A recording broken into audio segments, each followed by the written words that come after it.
I have my own formula. It's sort of just like, look, my time is very valuable, and I have a Yeah. lot of other clients. You know, it's like, look, it becomes a bidding war at some point with yourself, Yeah. right? So what I realized is my capacity is I by myself can handle 10 to 15 clients a day by myself Mhm. for what I do.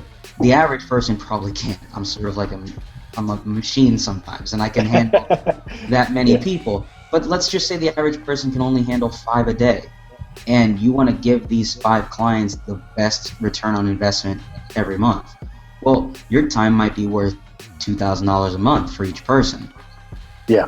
only because you're putting all your effort into them. For me, you know, I have 4 virtual employees. I got myself, and I have systems in place, so I could charge a little less and take on more people. But at the Mhm. same time, I'm not doing 95% of the work. If you're a solopreneur, you're doing everything yourself, and you do have the ability to put your all into a project.